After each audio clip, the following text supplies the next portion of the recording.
Okay, people, here we are. 24.2 was announced today. I'll go over the standards with you real quick. It's another super simple workout for gym setup and to facilitate, which is great. I'll go over the standards with you real quick, and then we'll talk some strategy. So I just read it real quick. So we have as many rounds and reps as possible in 20 minutes, which is a very long time domain. We have a 300-meter row, 10 deadlifts, and 50 double unders. Weight on the deadlift for RX ladies is 125, RX men is 185, RX teenagers is 75, ladies 115, boys, I know Gabby, you'll go over all that with them. Masters 55 plus, the weight on the deadlift RX is 95 pounds for the ladies and 135 pounds for the gents. Okay, the scaled version of weights are going to go down, and now instead of double unders, you can do single unders, and the row is going to stay the same. All right, so weights for the deadlift for scaled is 95 for the ladies, 135 for the gents, and you can do single unders. And teenagers scaled 65 for the ladies, and you can do single unders. 95 for the gents, and you can do single unders. And then scaled masters 55 plus. The weight is 65 for the ladies, and you can do single unders, and 95 for the gents. Okay, so the way that the workout is going to start, you can be seated on your rower. Okay, so you can be seated on your rower. I'm just going to go over row stuff right now while I'm here. You know, it's a little bit of strategy stuff, which is fine. Ideally, you want to adjust your straps so that this will be the last time that you have to touch them. Meaning, you don't want them to be super tight, and obviously, you don't want them to be super loose, so that you just are going to slide your feet in and out. Okay, so I like to put my rowers basically strapped so I can fit 2 or 3 fingers under there, and then I practice. Kick your foot up, lift your heel, and you can get in and out of your rower. It's going to be a lot of transitions in and out of the rower, so you want to get pretty efficient at that. Okay, like such, and you don't have to touch it. All right, as far as the foot placement goes, I know customers have gone over this stuff a ton in endurance class. The strap should be over the widest part of your shoe. I'm a size 9 women, and I like the foot placement to be on hole 3. Okay, but that's a preference on that. 3, 2, 1, go. You cannot be touching your handle. You can make sure, and you do want to make sure your monitor is on, though. All right, and this is another strategy thing that I'm going to tell you real quick. It's called a sprint start. This is something you're going to want to utilize, if you can, comfortably every time you get on your rower. It's called a sprint start. 3, 2, 1, go. Grab your handle. Let your handle go all the way into the machine as close as comfortably possible. One big, gigantic pull, and then a half pull, and then settle into your row. Okay? So that's your sprint start. I'm not going to talk any more row strategy right now. I'll come back to that. Okay? Once you finish your 300 meters on the rower, you transition over to the deadlift bar. Ideally, you should have, I don't have a jump rope here at home, if you can believe it.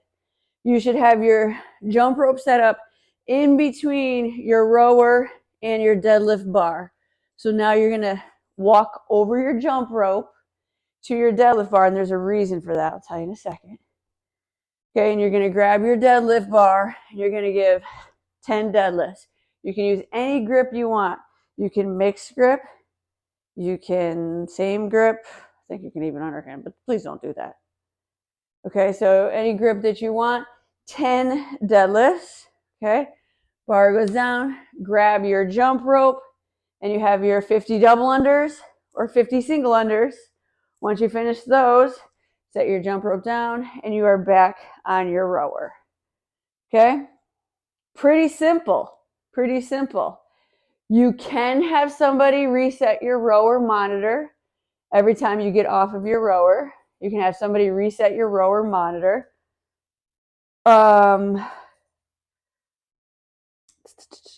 That's it for that. Not much else on the rower.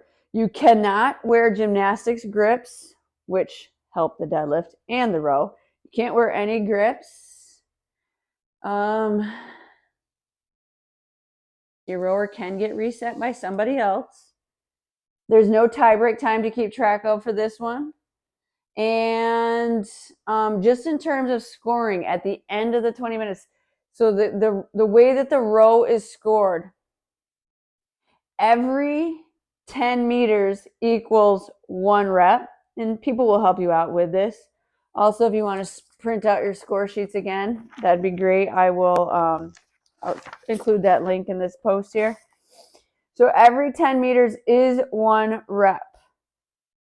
And then is going to round down. So example, let's say it's the last 19 minutes, 30 seconds left. I'm rowing, trying to get through that 300, but I get like 237 reps completed.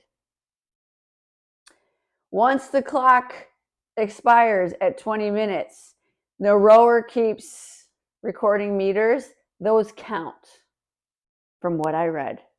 Those count. So the recorded meters are going to be once the rower stops, even after time has expired. If time expires during the row, record your score when the monitor has come to a rest. Okay? So once 20 minutes on the clock has expired, meters are still ticking, they count until the monitor comes to a rest. Okay? So let's say my monitor stops at 237 meters. How many reps is that?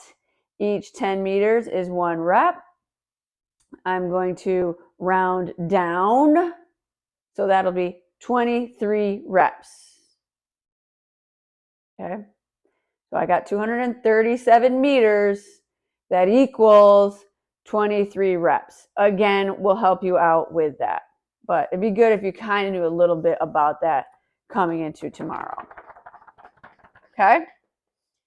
So just keep going back and forth, back and forth, back and forth. Row, deadlifts, double unders.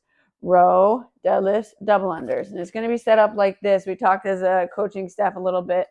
So it'd be best if you have your rower, your jump rope, and then your deadlift bar all parallel to one another. And then we'll set up the next row and so on and so forth. Don't really have to worry about that stuff. Okay? Great workout. I'm like digging it. 3 things in my wheelhouse. I'm super, super, super happy. All right, so now let's talk strategy. The row. Well, it's good if you know your 2K row pace. If you don't worry about it. You're definitely not going to be going all out on the row. I already told you about the sprint start.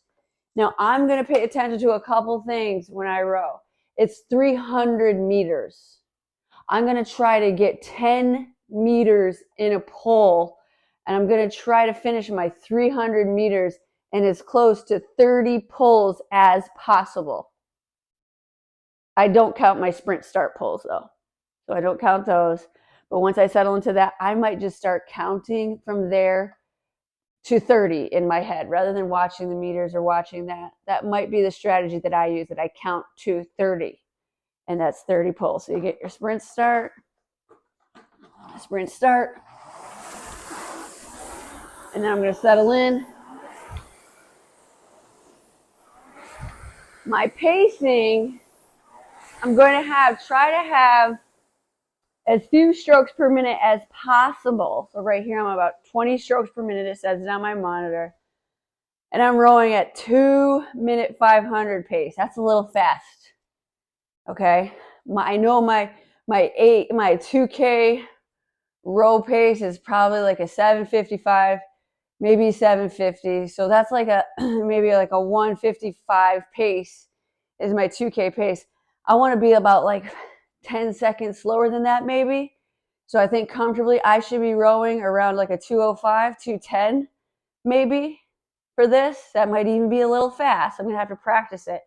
If I'm speaking another language to you, don't worry about it. If you know what I'm talking about, great. Okay?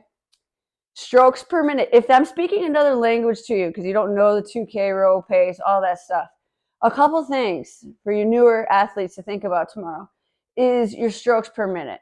Keep it low. You do not want to be pulling 30 plus strokes per minute. You will not last. You want to have nice, steady. Okay, right now I'm at 21 strokes per minute. This is nice and smooth. I'm at a 203 per 500 pace. I might even go a little slower than this tomorrow for my 300s until about maybe the 15-minute mark, and then I might speed up my 300s. Okay? So that's the row. Don't burn yourself out on the row. Steady pace. Maybe you hit the 15-minute mark and then you speed it up. Okay? The deadlift. So the deadlift is going to vary your strategy based on your deadlift strength.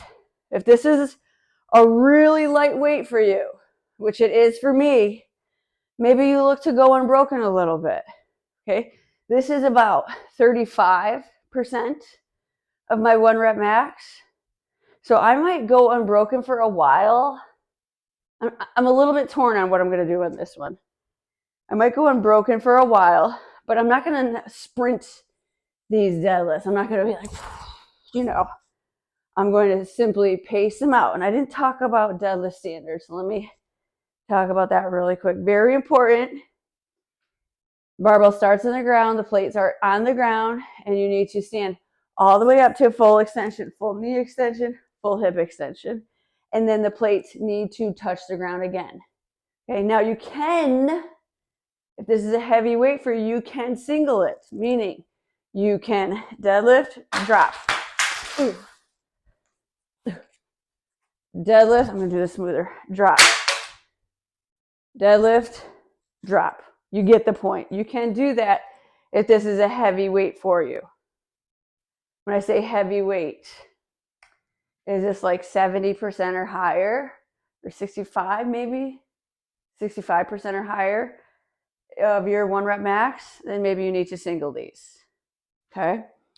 You can break it up strategy-wise. You could do a set of 6 and a 4. 6 deadlifts, take a quick break, and then hit your set of 4.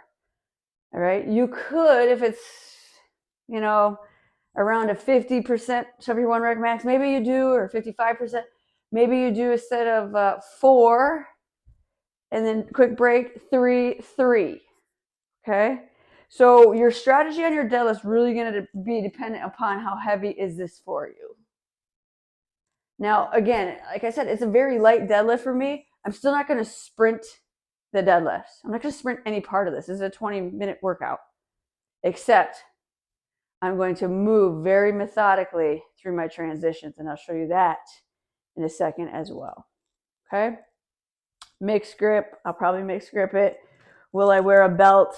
I don't know. Probably not. CJ will be like, hell no, you're not wearing a belt. Brian might say, yeah, wear a belt. I don't know what I'm going to do.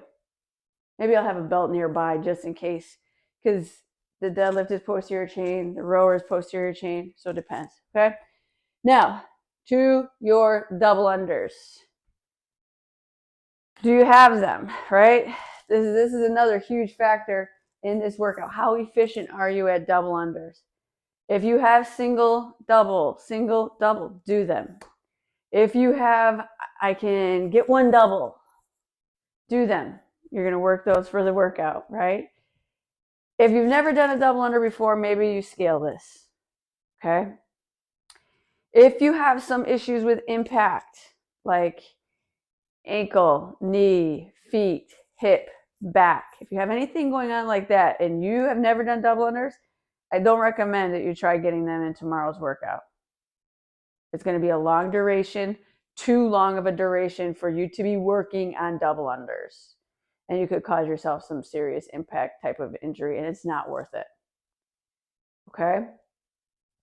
So that's kind of like, I think I kind of went over how if you have to, do I do dubs or not for people who are new to them.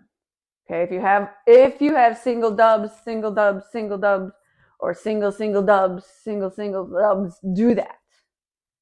Take your breaks and just get through the dubs. Okay. Some of you I know are like, maybe you can hit a set of 10 if you're lucky, or a set of 20 if you're lucky. So what should you do in that situation? You do your dubs until you screw up. You take a quick break and you do your dubs until you screw up again. Okay. For you people that are in that category, I could see you getting like maybe really upset with yourselves in this workout. And I'm going to tell you right now, don't. Okay, I'm going to use Kim Molodek as an example because dubs are a factor for her on this. I've seen her do a set of 20, and then I've seen her not be able to do any. So I've already talked to her about her dubs mentality. It's going to be very, very important. She's going to hit them. If she screws up, she's going to take a breath to gather herself, and then she's going to start again. If she gets a set of 20 in, great. She's probably a little tired after that because it's a taxing move for her. She's going to take maybe 3 to 5 breaths and then go. And when she goes again, she might screw up a bunch. And then when she screws up a bunch, she's going to, every time she screws up, she's going to gather herself. She's going to do a little mental reset, try to stay calm. I told her to maybe count her breaths instead of getting mad, angry, getting fired up. Hits her feet, hits something, whatever. Count 5, 4, 3, 2, 1. That's a good one. Or maybe you only have to count. Hit your feet. 3, 2, 1, and then try again. Your mind is going to be a very important thing if you have dubs, but not consistently and you screw them up. Keeping yourself calm is going to be super, super important on that. Okay? If you are very efficient at dubs, you might be asking yourself, should I try all 50 unbroken, or should I break them, or whatever else? My plan right now going in is to hit my 50 dubs unbroken every round, nice, smooth, steady. I'm not going to sprint my dubs. Nice, smooth, steady. And if I happen to screw up, I'm not going to get mad. I'm going to screw up and I'm going to say, all right, I'm going to take 3, 2, 1 breath, and then I'm going to go again. Okay. I don't imagine I'm going to get through this workout hitting all sets of 50 without a screw up here and there. And that is okay. I'm just going to gather and go. All right. So I think that's good for strategy stuff. Now I just want to talk transitions. That's going to be a major part. There's a lot of transitions that are going to be happening in this 20 minutes. On the rower, off the rower, on the deadlift bar, maybe not doing sets of 10, so dropping the deadlift bar, back on the deadlift bar, jump, and then to your jump rope, and then whatever happens there is going to be dependent on you and your dub abilities. Jump rope back down, and then back onto. So first things first, I already talked about the straps on the rowers and getting off the rowers. When you get off of the rower, I want you to very methodically only take a few steps over your jump rope to get to your deadlift bar. So you're not going to get off the rower and get a drink and walk around and think and talk. You're going to get off of your rower, and I'm going to take 1, 2, start my deadlifts, finish my deadlifts. I'm going to have my jump rope set up. So I'm going to go 1, 2 into my jump rope, start my jump ropes. When I finish my jump ropes, I am going to very neatly set my jump rope down, and then I'm going to 1, 2 over the rower. And those steps I'm going to stay consistent with. If I have to break up my deadlifts, it's a quick drop and I stay put. I'm not going to walk away, think about life, and come back. If I screw up my deadlifts, I'm going to stop and gather. I'm not going to throw my rope. I'm not going to walk around in circles and let my rope get tangled around my feet. I'm going to stay put and gather. Okay, so that's some strategy stuff there. I'm trying to think of anything else. that I need to cover. Oh, there is one thing. So again, I talked about deadlift being posterior chain, row being posterior chain. You can try to maybe use a more quad dominant row versus a posterior chain hinging way into the machine and then getting way out of the machine. More quad dominant, you're not going to use as much hinge. Okay, see how I'm not going way in, way out? I'm just kind of staying with a shorter pull, using more of my quads. So you could try that. I don't necessarily love it, but it could help save the back a little bit and help you recover on that a little bit. Another standard, you can't stand up from the rower before it reaches 300 meters every round, okay? It has to be reset to 0 every round. Somebody else can do that for you. Okay? Make sure you reach full extension on your deadlift. This is not it. This is not it. I can see that one happening more. And you cannot bounce your deadlift off of the floor.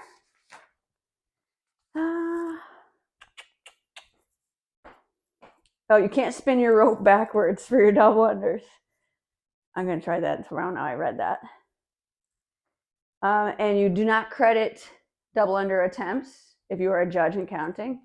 Only successful double unders. It could get a little sketchy counting double unders. Do the best you can. Obviously put in a great ton of effort on that to uphold the standards. But, geez, I think that's it. This is 20 minutes. It's a pacer. It's a long thing. Don't sprint until the end, if any. If you start out sprinting, I mean, some of you did that last week. That workout turned into straight hell. If you start out sprinting here, same thing. You know, it's not going to be easy, nor should it be. It's an open. But starting out with a steady pace on the row, on your deadlift, steady dubs. I'm really looking forward to this one. You guys know I am. I'm like really. When this thing came through, I thought I heard it wrong. I thought I'd heard like that's not possible. There has to be something in there like handstand push-ups or something. But there's not. Maybe next week. I'm super excited about this. See you guys tomorrow.